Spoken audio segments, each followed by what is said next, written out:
नमस्कार मित्रांनो, मी डॉक्टर अजित मराठे. आणि मी राजेंद्र सावंत. नमस्कार. बिझनेस आणि बरंच काही याच्या दुसऱ्या भागामध्ये नंबर 2 मध्ये आपल्या सगळ्यांचं मनापासून स्वागत आहे. आज आम्ही जरा एका वेगळ्या फॉर्मॅटमध्ये आलेलो आहोत. मागच्या वेळेला आम्ही दोघं एका ठिकाणी बसलो होतो आणि एकत्र बसून चॅट करत होतो. एकत्र बसून एकमेकांची थट्टा मस्करी करत होतो. पण आज आम्ही ऑनलाईन आलेलो आहोत आणि या लॉकडाऊनमुळे आपल्याला अनेक गोष्टी नवीन-नवीन शिकायला लागल्या. त्याच्यामधली ही एक गोष्ट आहे. ती म्हणजे स्ट्रीम यार्ड. आज आम्ही पहिल्यांदा या स्ट्रीम यार्ड वरती लाईव्ह आलेलो आहोत आणि Zoomची सवय आहे, Google Meetची सवय आहे, पण या स्ट्रीम यार्डची मात्र काही सवय नाहीये. त्यामुळे मला आशा आहे की तुम्ही सगळेजण आम्हाला सांभाळून घ्याल आणि असेच काहीतरी नवीन-नवीन आम्ही तुम्हाला धक्के देत राहू आणि ती राजेंद्रची आणि माझी सवय आहे की लोकांना थोडं सरप्राईज द्यायचं आणि त्या सरप्राईज दिल्यामुळे एक नाविन्य पण राहतं का आपल्या आपण जी ऍक्टिव्हिटी करतो त्याच्यामध्ये. परत एकदा तुमच्या सगळ्यांचं स्वागत आहे. मागच्या वेळेला मित्रांनो अनेक लोकांनी आम्हाला फोन केले, प्रश्न विचारले फेसबुक लाईव्ह झाल्यानंतर, हे पॉडकास्ट झाल्यानंतर आणि त्याच्यामध्ये राजेंद्र एक 2-3 प्रश्न त्यांनी विचारले होते. त्यातला पहिला होता मी हे मार्स नक्की काय आहे? म्हणजे मला आठवतंय की मी ते मार्स एक्सप्लेन केलेलं होतं सुरुवातीला, तरी पण त्यांनी विचारलं की मार्स नक्की काय आहे? मित्रांनो तुमच्या माहितीसाठी सांगतो की मार्स गुरुकुल ही राजेंद्र सावंत आणि मी तयार केलेली एक कन्सेप्ट आहे. MARS म्हणजे मराठे अजित आणि राजेंद्र सावंत या दोघांच्या नावाचा शॉर्ट फॉर्म करून मार्स केलेला आहे आणि थोडं आणखी यात्रा सुद्धा आहे. मी तेच म्हणत होतो की आणखीनही महत्वाचं म्हणजे ही एक मंगल यात्रा आहे. मिशन मंगल तुम्ही पिक्चर बघितला असेल. त्या मिशन मंगलवरती ते घेण्याचं किंवा मंगळावरती जाण्याचं त्यावेळेला कोणी विचारही केला नव्हता. त्यावेळेला आपल्या शास्त्रज्ञांनी विचार केला आणि अतिशय कमी कॉस्टमध्ये आपण मंगळावरती जाऊन पोहोचलो. ते एक अतिशय इम्पॉसिबल मिशन त्यांनी त्यांच्या कर्तृत्वाच्या जोरावरती, बुद्धीच्या जोरावरती पार पाडलं आणि त्याचा पूर्वी कोणालाही अनुभव नव्हता असं ते मिशन होतं. आणि आम्हाला कुठेतरी असं वाटलं, की आपला व्यवसाय हे देखील असंच एक मिशन मंगल आहे, की ज्या ठिकाणी व्यावसायिक हा पहिल्यांदा प्रवासाला निघालेला असतो आणि त्याला माहिती नसतं नक्की काय करायचं आणि अशा वेळेला त्याला कोणीतरी माहितगार असेल त्याच्या बरोबर. त्याचा एखादा मेंटॉर असेल, त्याचा एखादा कोच असेल, ज्याने ऑलरेडी व्यवसायातले, उद्योगातले अनेक धक्के खाल्लेले आहेत. व्यवसायातल्या गोष्टी शिकण्यासाठी लाखो करोडो रुपये त्यांनी ऑलरेडी इन्व्हेस्ट केलेले आहेत. असा कोणीतरी बरोबर असेल तर त्याचा हा जो मिशन मंगलचा जो प्रवास आहे, हे जे मिशन आहे, ते पूर्ण होऊ शकतं आणि त्या उद्देशाने हे मार्स गुरुकुल असं नाव ठेवलेलं आहे आपण. आणि राजेंद्र मागच्या वेळेला आपण अनेक विषयावरती चर्चा केली. त्यातला एक महत्वाचा विषय होता, तो म्हणजे डायव्हर्सिफिकेशनचा विषय होता. आणि मित्रांनो आम्ही ज्यावेळेला मिशन मंगलमध्ये या मार्स गुरुकुलमध्ये अनेक उद्योजकांबरोबर जेव्हा काम करत असतो, त्यावेळेला अनेक उद्योजक हे आम्हाला असं येऊन म्हणत असतात, की "अरे राजेंद्र मी हा पण व्यवसाय करतो, मी हा पण व्यवसाय करतो, रेग्युलर मी हा इन्कम पण साठी व्यवसाय रेग्युलर करतो." इन्कम. आणि मी असं का करतो? असं ज्यावेळेला आम्ही त्यांना विचारतो, त्यावेळेला ते असं म्हणतात, की आम्हाला ना रेग्युलर इन्कम पाहिजे, एक मंथली कॅश फ्लो पाहिजे आणि त्याच्यासाठी मग आम्ही थोडा या बिझनेसमधून पैसे येतात, थोडे त्या बिझनेसमधून पैसे येतात, थोडे तिसऱ्या बिझनेसमधून पैसे येतात आणि असं करून आमचा मंथली घरचा एक खर्च चालावा, या दृष्टिकोनातून आम्ही असे 3-4 बिझनेस डायव्हर्सिफाय करतो. आणि मग आपण मागच्या वेळेला या विषयावर चर्चा केली, की डायव्हर्सिफिकेशन लोकं का करतात? बॅकवर्ड इंटिग्रेशन लोकं का करतात? आणि मला आठवतंय राजेंद्र तू त्याच्यावरती ना एक खूप चांगली एक 4 वे टेस्ट सांगितली होतीस. आपल्या मला असं रोटरीमध्ये वाटतं की 4 वे टेस्ट जरा परत रिपीट कर आणि आपण त्याच्यामध्ये ना तू मुद्दामून एक 4थी टेस्ट काय आहे ते सांगण्याचं थांबला होतास आणि परत एकदा लोकांसाठी एक सरप्राईज तयार केलं होतंस, की 4थी टेस्ट विसरलो होतो. ऑनेस्टली सांगतो विसरलो होतो. पण मित्रांनो खरंच मजा आली. म्हणजे तुम्ही आपण मित्र म्हणून जमतो आणि मित्र म्हणून मैत्रीमध्ये सगळं हे असतं. आणि बरेच मित्र विशेष करून आता जेव्हा आपण ज्या फेज मधून चाललोय, लॉकडाऊनच्या फेज मध्ये आहोत आणि कोरोनाच्या काळामध्ये आहोत. कोरोनाच्या काळामध्ये आहोत. आता लॉकडाऊन संपलं असं डिक्लेअर करायला हरकत नाही. आणि कोरोनाच्या काळामध्ये मग माझा धंदा चालेल का, मग माझा धंदा चालत नाहीये किंवा उद्या काय होईल माझ्या धंद्याचं, मला भीती वाटते. मग मला रेग्युलर इन्कम मिळेल का, ही एक भीती, की माझा बिझनेस मी करू की नको करू. किंवा अजी दुसरं तर काही लोकांना वाटतं ग्रुप ऑफ कंपनीज, जसं आपलं पण झालं होतं. आपण मागे त्रिशूल पिक्चर बद्दल शेअर केलं होतं की आपल्याला असा ग्रुप ऑफ कंपनीज असाव्यात वेगवेगळ्या. तिसरा आपला फंडा असतो तो all egg in one basket कसं ठेवायचं, वेगवेगळ्या इंडस्ट्रीमध्ये आपण व्हेंचर करूया आणि मग असं वेगवेगळ्या इंडस्ट्रीमध्ये ही वर गेली तर ती जाईल, ती येस इट्स ऑल राईट. परंतु त्यावेळेला आपण असं म्हटलं होतं की मित्रांनो, खरं तर तुम्ही जो धंदा करताय तो धंदा करायचा की नाही हे कसं ठरवायचं. तेव्हा ऍक्च्युली मी पास्ट प्रेसिडेंट आहे, अजित पण बॉम्बे ईस्ट रोटरीचा आम्ही पास्ट प्रेसिडेंट आहोत. आम्हाला रोटरीमध्ये ना 4 वे टेस्ट शिकवतात आणि त्या 4 वे टेस्ट नंतर तुम्ही ठरवता are you Rotarian or not. तसंच आम्ही मी आणि राजेंद्र एकच मिनिट, आपले बरेच मित्र जॉईन होत आहेत, ते आपल्याला हाय बाय वगैरे बऱ्याच गोष्टी. Great, you welcome, you welcome. माझा चष्मा तेवढा आहे नाही. स्वाती रेड्डी आली आहे, हेमंतची बायको आहे, संतोष कामेरकर आहेत, डॉक्टर संतोष कामेरकर, महेश सावरीकर आहे, संतोष सावंत आहे. मला तुम्हाला सगळ्यांना एकच आवाहन करायचं आहे की तुम्हाला या संदर्भात काही प्रश्न असतील, काही शंका असतील, तुम्हालाही काही शेअरिंग करायचं असेल तर कृपया फेसबुक लाईव्ह वर करा. आणि हे जे पॉडकास्ट संभाषण आहे, हे भाषण नाही, संभाषण आहे, हे 2 मित्रांनी केलेलं संभाषण आहे. त्यामुळे आम्ही असेच मध्ये मध्ये इकडे तिकडे भरकटत राहू. तुम्ही फार काही त्याची चिंता करू नका की विषयाला पकडून नाही वगैरे करत आहे. आम्ही आपले असेच गप्पा मारतो, जसे कट्ट्यावर बसल्यावर आम्ही शाळेतल्या कॉलेजच्या हा मैत्रीचा आणि व्यापाऱ्यांचा कट्टा आहे. मैत्रीचा आणि व्यापाऱ्यांचा कट्टा आहे, म्हणूनच याचं नाव बिझनेस आणि बरंच काही आहे. त्यामुळे ह्या बरंच काही मध्ये सगळ्याच गोष्टी येतात. तर आता आपले जे मित्र आलेले आहेत फेसबुक वरती लाईव्ह, त्या सगळ्यांना मी एक आवाहन करणार आहे की जर का तुम्हाला या गप्पा आवडत असतील, तुम्हाला हे शेअरिंग तर तुमच्या फेसबुक वरतून तुम्ही अनेक लोकांबरोबर ते शेअर करू शकता. तुम्ही वॉच पार्टी ऑर्गनाईज करू शकता, जेणेकरून जास्तीत जास्त उद्योजकांपर्यंत आपण पोचू शकतो.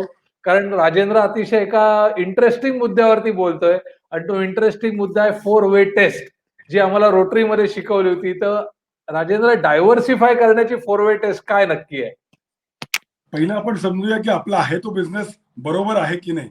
पहिलं जर दुसरा बिझनेस चालू करायचा असेल तर पहिला आपला आहे तो बिझनेस बरोबर चाललाय की नाही हे बघितलं पाहिजे. आणि त्यासाठी आपण ही 4 वे टेस्ट डिझाईन केली. अर्थात ही मी आणि अजितनेच केलेली टेस्ट आहे, परंतु अतिशय मार्मिक टेस्ट आहे. मी मागच्या वेळा तुम्हाला आपण बोललो होतो की तुम्ही जो बिझनेस करताय त्या बिझनेसचा स्पीड ऑफ ट्रान्झॅक्शन, अजित मी रिपीट करतो कारण मागच्या वेळा जे नसतील नवीन असतील, स्पीड ऑफ ट्रान्झॅक्शन म्हणजे तुमच्या बिझनेसचा स्पीड ऑफ ट्रान्झॅक्शन काय.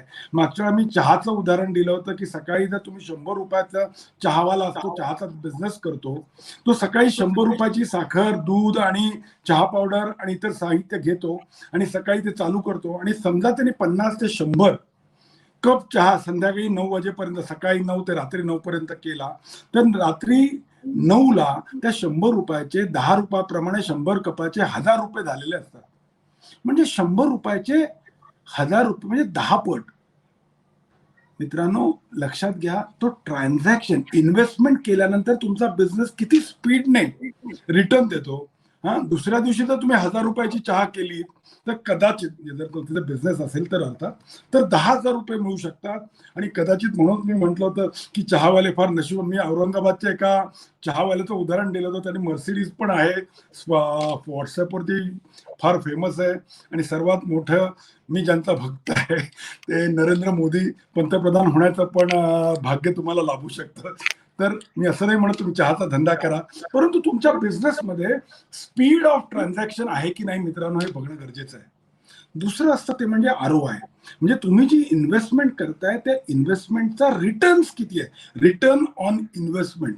तुम्ही एखाद्या बिझनेसमध्ये, जसं मी सांगितलं होतं की आम्ही दोघे रिअल इस्टेट मधले आहोत, आम्ही निर्माण ग्रुपमध्ये, आम्ही एखादे पैसे समजा मुंबईला बिझनेस करायचा असेल तर तू कधी हे कधी हातात आणि काही पेन पेन वगैरे हातात पेन वगैरे काय दिसतंय मला, म्हणजे असं तू शाळेतही कधी नोट्स वगैरे काढल्या नव्हत्या? अरे मला अर्णब असल्यासारखं वाटतं जरा. तो अर्णब असा मध्येच ओरडतो वगैरे. नाही, तसं ओरडू वगैरे नको. नाही नाही, पण अजून ओरडत नाही. म्हणजे डायव्हर्सिफाय करायचं की नाही आणि हा डायव्हर्सिफिकेशन करण्याचा निर्णय घ्यायचा की नाही, हा याच्यासाठी सगळ्यात महत्वाचं आहे ते म्हणजे आपल्या बिझनेसमध्ये स्पीड ऑफ आरोह ट्रान्झॅक्शन काय आहे? म्हणजे आरोह कस्टमर आहे का? आल्यापासून कस्टमर आपल्याला पेमेंट देईपर्यंत आणि त्याला आपण डिलिव्हरी पर्यंत किती वेळ आहे, हम्म. हा ही पहिली टेस्ट आहे. दुसरं, राजेंद्र, तू म्हणतोयस की रिटर्न ऑन इन्व्हेस्टमेंट काय आहे आपल्या बिझनेसमध्ये, हे बघणं गरजेचं आहे. आणि तिसरं, तिसरं अजित आपण म्हटलं होतं की सर्वात महत्वाचं, खरं तर मी पहिला नंबर त्याला देईन, ते म्हणजे तुम्ही जे बिझनेस करताय त्याची पॅशन किंवा तुमचं मिशन आहे की नाही, तुम्हाला मनापासून ते आवडतं की नाही. आपल्याकडे इथे वेळ नाही, आता इकिगाई पण आपण सांगू बघूया, मला माहित नाही. तर इकिगाईचा प्रिन्सिपल आहे. इकिगाई फार सुंदर पुस्तक ते आहे. थोडंसं हाऊ टू सांग ना, थोडंसं इकिगाई बद्दलही सांग ना. इकिगाई हा एक जॅपनीज फंडा आहे. How to find your mission. तुम्ही जे मिशन करता आहे ते लोकांना आवश्यक आहे की नाही, आणि तुम्ही त्यात बेस्ट आहात की नाही, आणि चौथं म्हणजे तुम्हाला लोक त्यासाठी पैसे द्यायला तयार आहेत की नाही. जर तुमची जी आवड आहे, व्हॉट यू लव्ह, आणि त्यात तुम्ही बेस्ट आहात, आणि ते बेस्ट तर आहातच, पण ते करायला लोकांना त्याची गरज आहे आणि लोक त्याचे पैसे द्यायला तयार आहेत. इकिगाई म्हणून फार चांगलं पुस्तक आहे, गार्शियाने लिहिलं आहे. Peter Garcia, if I am not wrong. तर लेखकाचं नाव गार्शिया आहे, आणि फॅन्टॅस्टिक पुस्तक आहे. जमलं तर वाचा. हिंदी वरती उपलब्ध आहे. माझं one of the favourite Ajit, आणि आम्ही बराच वेळा प्रत्येक आणि आणि आमच्या तो त्यांनी ते लिहिलंय म्हणजे तो जपान मधल्या त्या गावाला गेला होता आणि त्या ओकिनावा गावामध्ये त्याने ओकिनावा बघितलं. बेटावरती अजित.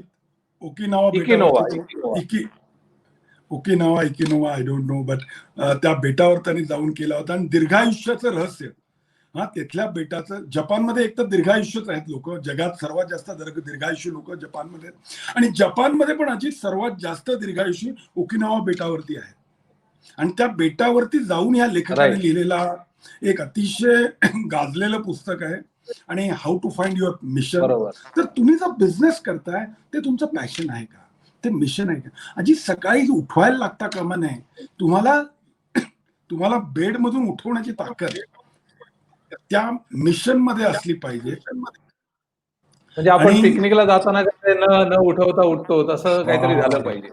हो, माझ्या आधी तू उठवतो आणि मलाही फोन करतो. मला शाळेतल्या मुली अजूनही तुझी आठवण करतात की सर्वात आधी 4 वाजता तू कसा येतो. तर ते पॅशन, खो- ते मिशन खोटं अजित असलं बोललं की पाहिजे. ठसका लागतो. आणि सो अजित ते ते मिशन एक असलं पाहिजे, ही तिसरी टेस्ट आहे. सो आणि पहिली टेस्ट चौथी, आपण म्हटलं स्पीड ऑफ ट्रान्झॅक्शन असलं पाहिजे. दुसरा आहे तो म्हणजे रिटर्न ऑन इन्व्हेस्टमेंट काय ते आपल्याला आपल्या धंद्यात बघायला पाहिजे. तिसरी टेस्ट आहे ती म्हणजे तो जो बिझनेस आहे हा आपलं पॅशन आहे का, आपली मिशन आहे का, कशासाठी आपण तो बिझनेस करतो हे बघितलं पाहिजे. आणि चौथी टेस्ट जी तू मागच्या वेळेला हो, राखून ठेवली मुद्दाम होती. बाळ राखून ठेवली. ती ती अशी होती, ती म्हणजे तुम्ही ज्या बिझनेसमध्ये आज बिझनेस करताय, बरेचसे मित्र आपण बघितलेत की त्यांचा बिझनेस आज 4 वर्ष झाली, 10 वर्ष झाली, पण त्यांनी जर स्वतःहून नोकरी केली असती ना अजित, म्हणजे काही माझे आपले मित्र आहेत जे इंजिनियर आहेत किंवा मोठे प्रोफेसर आहेत किंवा असते आयटी मध्ये आहे.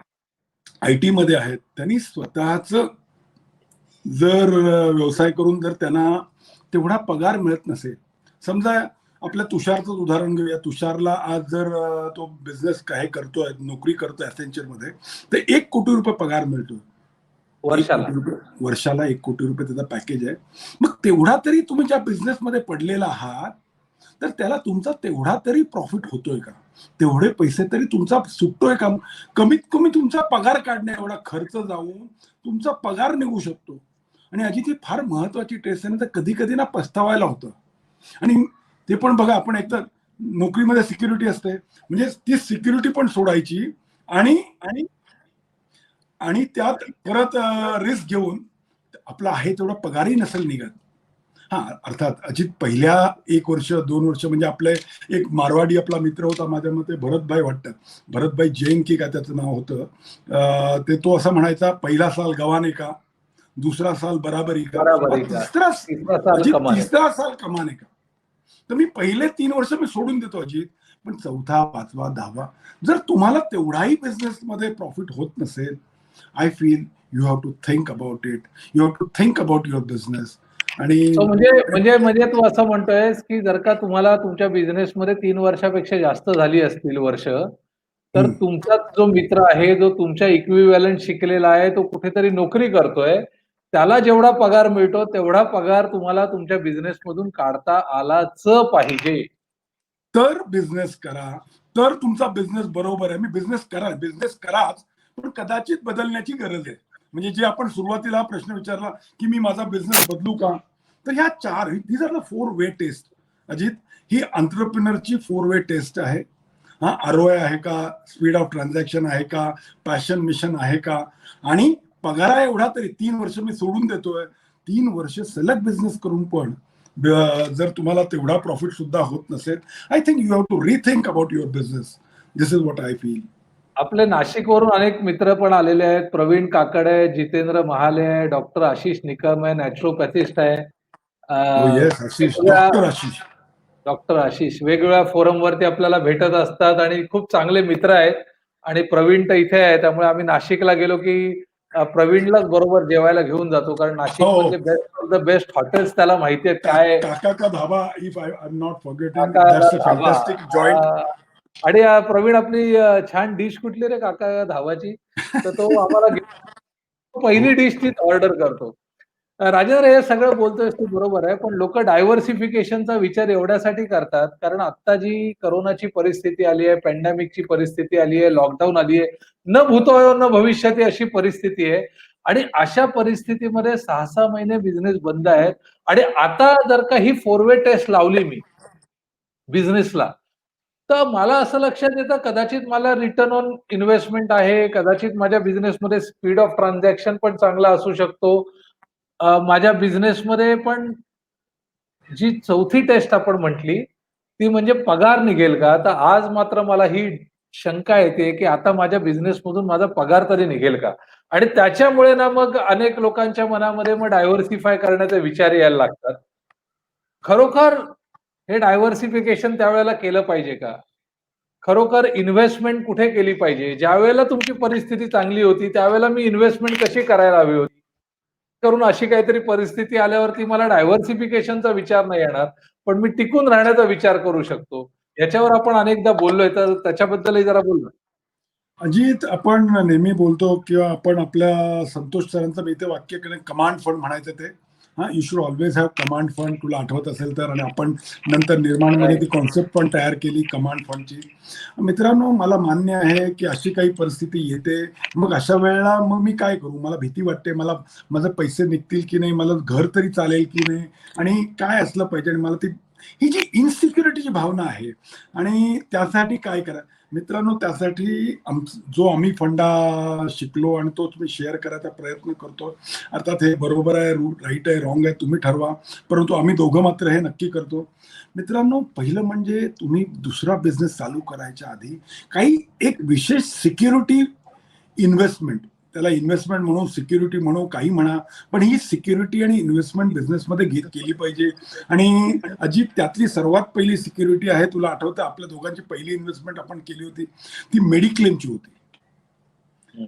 मला आठवतं तेव्हा आपल्याकडे मेडिक्लेम काढायला सुद्धा अजित आपल्याकडे पैसे नव्हते, तेव्हा आपण आणि असं आणि म्हणत हा होतो खूप महत्वाचा मुद्दा आहे, कारण एका उद्योजकावरती फक्त त्याचं एकट्याचं आयुष्य नसतं, त्याच्या घर, पूर्ण व्यवसाय व्यवसाय करणारे त्यांचे लोक, ते सगळे त्याच्या फॅमिलीज त्याच्यावरती डिपेंड असतात आणि उद्योजकाच्या घरचे लोकही त्याच्यावर डिपेंड असतात. त्याच्यामुळे त्या उद्योजकाला स्वतःला mediclaim, accident policy, hospitalisation policy ही सगळ्यात पहिली गोष्ट त्यांनी केली पाहिजे. आणि अजित, ही इन्व्हेस्टमेंट असते ना, ही मस्ट इन्व्हेस्टमेंट आहे, किंवा कदाचित मी इन्व्हेस्टमेंट म्हणणार नाही, ही सिक्युरिटी आहे, ही हा. सिक्युरिटी अजित. आणि ही सिक्युरिटी प्रत्येक एंटरप्रेन्योरने पहिल्या इन्कम मध्ये, पहिल्या ह्याच्यामध्ये पहिलं जर काही केलं पाहिजे तर ती म्हणजे मेडिक्लेम पॉलिसी घेतली पाहिजे.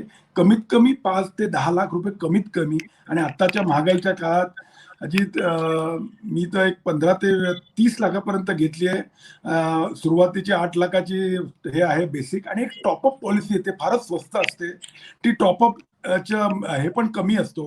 आय थिंक अशा प्रकारचं मेडिक्लेम, मी काही त्यातला एक्सपर्ट नाही, पण मित्रांनो तुम्हाला मी सांगतो की अशी एक फर्स्ट काही सिक्युरिटीची इन्व्हेस्टमेंट केली पाहिजे तर ती पहिली असली पाहिजे.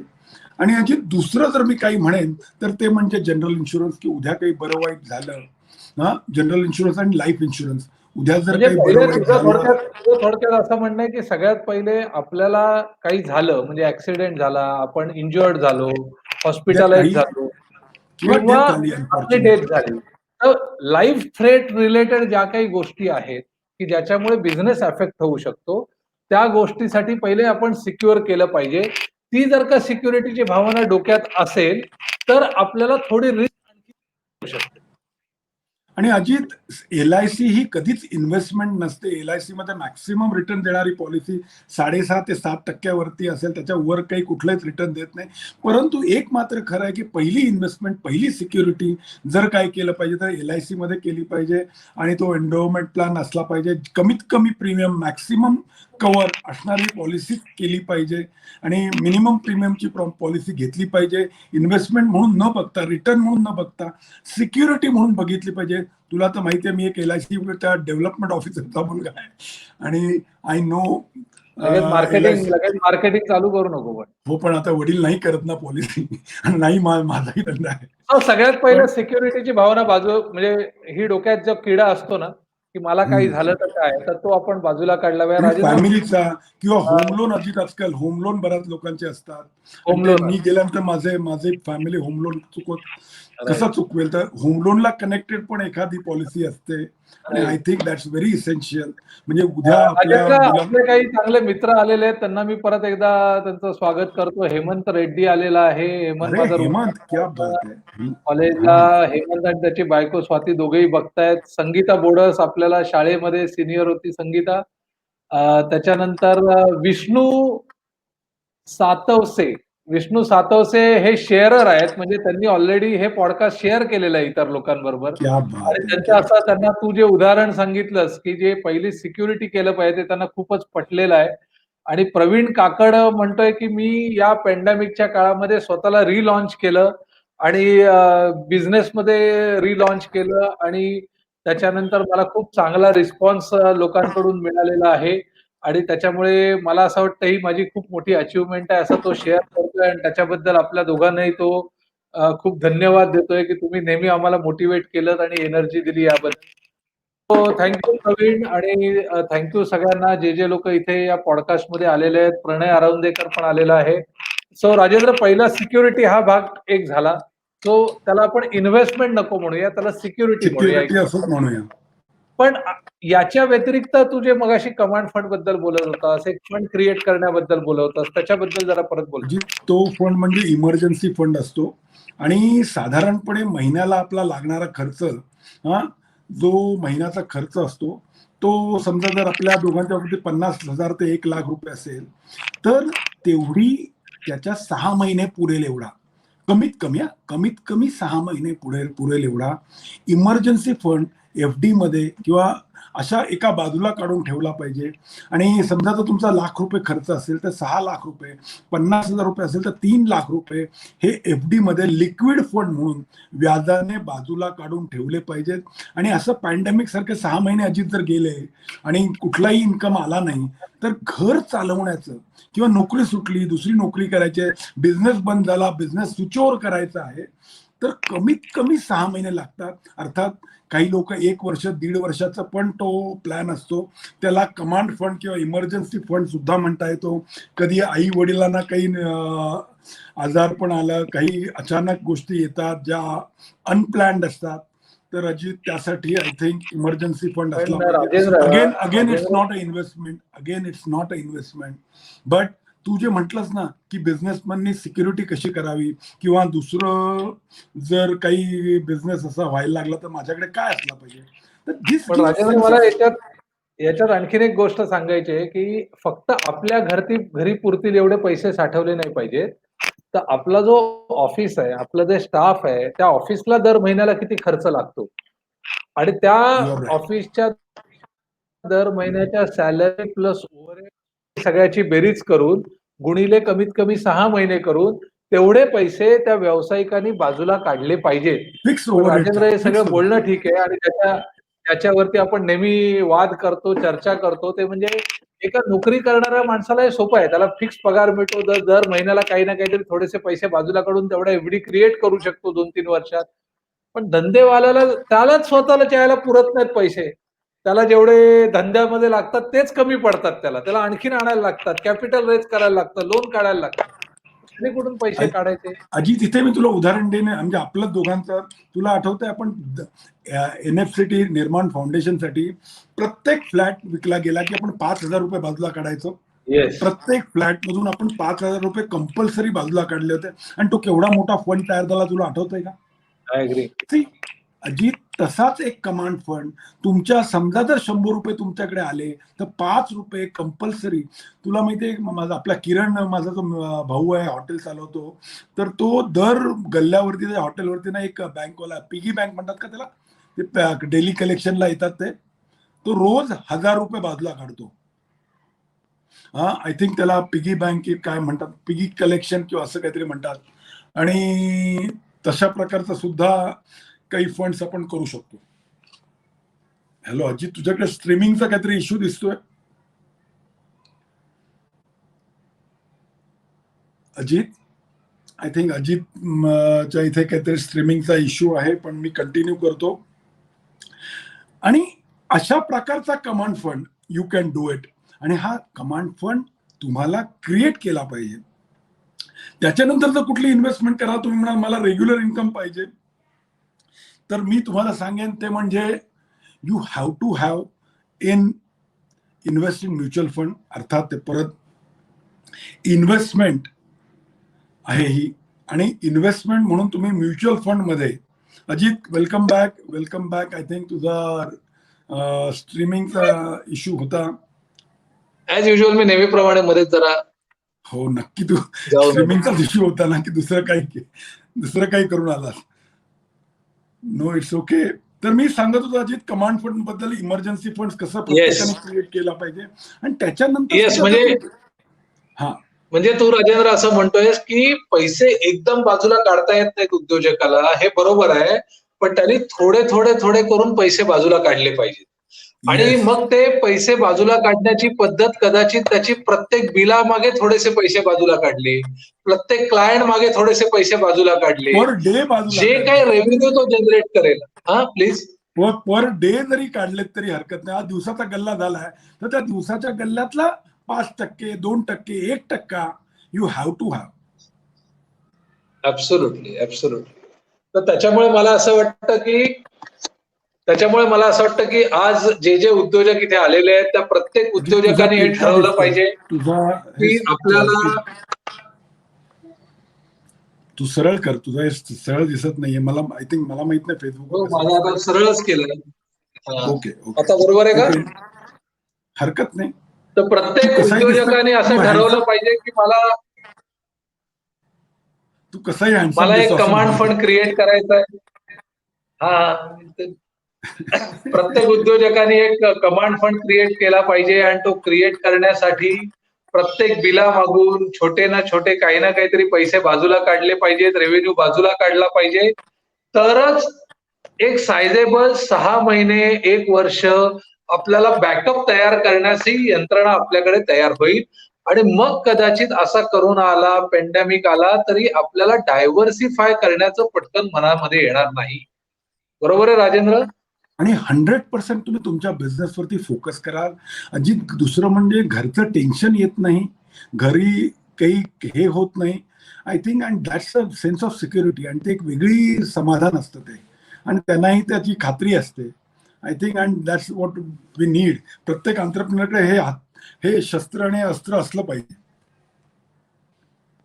आणि यानंतर सुद्धा जर इन्व्हेस्टमेंट करायची असेल तर ऑफकोर्स म्युच्युअल फंड किंवा इंडेक्स फंड सारख्या फंडमध्ये याच्यापेक्षा जर जास्त पैसे असतील तर तुम्ही म्युच्युअल फंड आणि इंडेक्स फंड आतापर्यंत गेल्या 30 ते 40 वर्षाचा जर तुम्ही रेकॉर्ड काढून बघाल तर index fund has paid you fantastic amount. आणि अजित कुठल्याही एफडी पेक्षा कुठल्याही म्युच्युअल फंड पेक्षा बेस्ट जर काही केलं असेल SIP मध्ये तुम्ही इंडेक्स फंड मध्ये केलं आय थिंक. आणि त्यात काही फार काही डोकं लावायला लागत नाही, ते आपोआप वाढत जातं. देशाच्या इकॉनॉमी बरोबर वाढत जाणार ते हे आहे. त्यामुळे तुम्ही अरे काही राजेंद्र, तू म्युच्युअल फंड वगैरे काय म्हणतो, रिअल इस्टेट म्हण ना. अरे हो, आता म्हणतो ना ते. आणि आणि मला असं वाटतं दिस इज द बेस्ट अपॉर्च्युनिटी की ज्यावेळेला लोकांनी रिअल इस्टेट मध्ये इन्व्हेस्ट केलं पाहिजे. नाही, इनफॅक्ट म्युच्युअल फंडातले आता पैसे जमले असतील, मॅच्युअर झाले असतील.